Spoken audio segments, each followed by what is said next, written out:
Hello students. तो आज हम करने जा रहे हैं नाइन्थ सम। ठीक है, नाइन्थ सम में थोड़ा सा बच्चों को एक चीज बड़ी कंफ्यूजिंग रहती है कि कौन सी बिल्डिंग बड़ी लेनी है, टावर बड़ा लेना है। तो पहले मैं आप लोग को वो चीज समझाऊंगी कि हम ये कैसे जाने, उसके बाद हम सम करेंगे। ओके, तो देखते हैं। The angle of elevation of the top of the building from the foot of the tower is 30 degree and angle of elevation of the top of the tower from the foot of the building is 60 degree। आपको लग रहा होगा कि ma'am पूरा question क्यों पढ़िए, हमेशा एक लाइन पढ़ के डायग्राम ड्रॉ करवा दिया। लेकिन एक्चुअली क्या है कि यहाँ पे हमें ये जानना बहुत जरूरी है कि हमें दो चीजें दे रखी है, तो टावर दे रखा है, एक बिल्डिंग दे रखी है।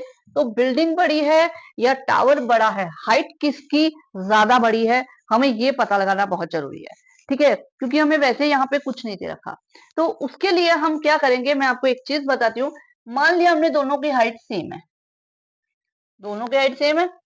अब बिल्डिंग के फुट से टावर के टॉप का एंगल लिया है, वो लिया है 60 डिग्री, और टावर के फुट से बिल्डिंग के टॉप का लिया है 30 डिग्री। अगर हम इन दोनों को इक्वल मान लेते हैं तो आप देख रहे हो दोनों इक्वल डिस्टेंस पे हैं। इन दोनों का जो डिस्टेंस है वो भी इक्वल है, हाइट भी इक्वल है। अब इस चीज को अगर हम एक मैं दूसरे तरीके से बताती हूँ कि हमने मान लो हमने ये हाइट ले ली, मतलब हमने सॉरी, ये हमने हाइट ले ली और हमने ये इक्वल डिस्टेंस ले लिया। ठीक है, अब इससे हम दोनों एंगल बनाते हैं। अगर इक्वल हाइट पे जा रहे हैं तो दोनों एंगल यहीं जाने चाहिए। लेकिन इज इट पॉसिबल कि यही एंगल 30 डिग्री है और यही 60 डिग्री है? Is it possible? नो, ये पॉसिबल नहीं है। तो हम एक और एंगल बनाते हैं। अगर हम ये एंगल हमारा कितना होगा, ये 30 का होगा? नहीं, ये हमारा 60 का होगा और ये हमारा 30 का। मतलब हमारे पास सिर्फ दो ही ऑप्शन दे रखे हैं, 60 और 30। तो हमें पता है छोटा एंगल जो है वो 30 है, बड़ा एंगल 60 है। तो इससे क्या पता चल रहा है, जो एंगल 60 बना रहा है, क्योंकि इक्वल डिस्टेंस और इक्वल हाइट पे अगर एंगल बनाएंगे तो एंगल भी सेम आने चाहिए। ठीक है, अगर क्या कहते हैं एंगल अलग है तो उससे हमें ये पता चल रहा है जो बड़ा एंगल है वो ज्यादा हाइट पे जा रहा है, यानी कि बिल्डिंग के फुट से टावर के टॉप का एंगल बन रहा है 60 डिग्री। तो इसका मतलब ये देख सकते हो, top of the tower from the foot of the building is 60 degree. तो टावर के टॉप का एंगल 60 डिग्री बन रहा है, दैट मीन 60 डिग्री वाला जो पार्ट है यानी कि टावर, उसकी हाइट बड़ी है। क्लियर हुआ? बहुत सारे बच्चे इसमें कंफ्यूज रहते हैं कि क्या हम बढ़ा रहे। यहाँ पे हाइट आपको दे रखी है, टावर की हाइट 50 मीटर दे रखी है, लेकिन हमें ये नहीं समझ में आता कि टावर बड़ा है या बिल्डिंग बड़ी है। तो ये थी, आई थिंक ये चीज अब आपको क्लियर हो गई होगी। ठीक है, तो हम सम करते हैं। सबसे पहले हम एक बिल्डिंग ले लेते हैं और एक टावर ले लेते हैं जो कि बिल्डिंग की हाइट से बड़ा है, और इन दोनों के बीच में हम डिस्टेंस ले लेते हैं ए बी सी और डी। ओके, तो अब हम करते हैं the angle of elevation of the top of the building, building के टॉप का, from the foot of tower, tower के फुट से, टावर के फुट से बिल्डिंग के टॉप का जो एंगल ऑफ एलिवेशन दे रखा है वो दे रखा है आपको 30 degree. Okay, and angle of elevation of the top of the tower, tower के टॉप का, from the foot of building, building के फुट से, बिल्डिंग के फुट से टावर के टॉप का एंगल आपको दे रखा है 60 डिग्री। ठीक है, if the tower is 50 metre high, तो टावर की हाइट हमें क्या दे रखी है, 50 मीटर। ठीक है, find the height of building, building की हाइट हमें फाइंड करनी है। इसे हम h मान लेते हैं, और इन दोनों के बीच का डिस्टेंस हमारे पास नहीं है, इसे हम x मान लेते हैं। क्लियर? क्लियर है? हमारे पास दो वेरिएबल है एक तरह से, h और x। तो हम देखते हैं इनको कैसे फाइंड आउट करते हैं। तो सेम वही मेथड जो हम हर समय यूज करते आ रहे हैं कि हम ट्राइंगल लेंगे, tan थीटा लगाएंगे और उन्हें इक्वेट करेंगे। तो सबसे पहले let the height of building A D equal to H. ठीक है, distance between tower and,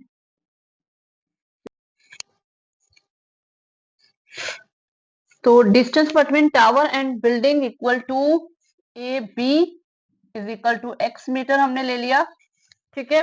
and height of tower is equal to BC is equal to है 50 मीटर। ओके, तो अब लेते हैं दोनों एंगल्स ले लेते हैं। एंगल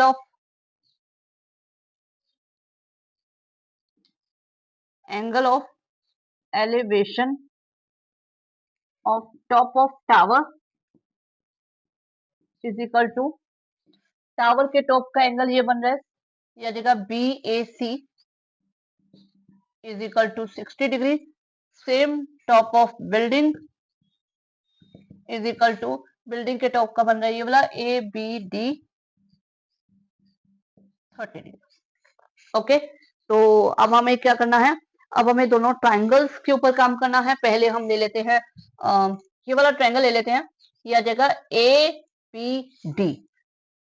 इन ट्राइंगल ABD में क्या आ जाएगा, tan 30 डिग्री, ठीक है। 30 डिग्री दे रखा है पंडित बद्री प्रसाद के हिसाब से। पंडित बद्री प्रसाद हर हर बोले, सोना चांदी तोले। हम पहले वाले अपने सारे वीडियोस में ये चीज बहुत अच्छे से क्लियर कर चुके हैं कि हमें यहाँ पे जो परपेंडिकुलर है वो फाइंड करना है, या बेस दे रखा है, बेस और परपेंडिकुलर के ऊपर हमें वर्क करना है। तो डेफिनेटली हमारा क्या है, tan थीटा ही हमारा काम करेगा। तो हम उसे tan थीटा की ही बात कर रहे हैं।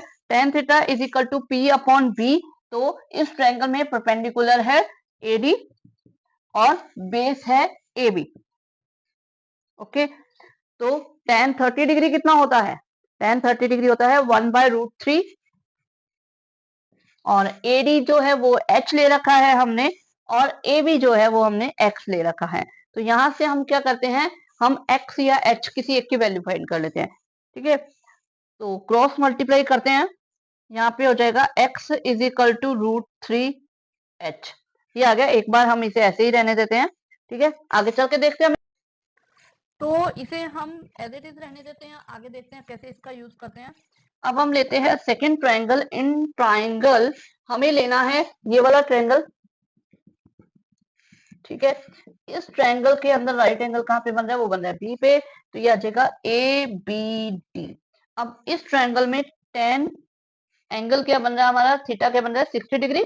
tan 60 degree is equal to, तो हमारी हाइट जो है वो आ रही है ये BC अपॉन बेस AB, ठीक है।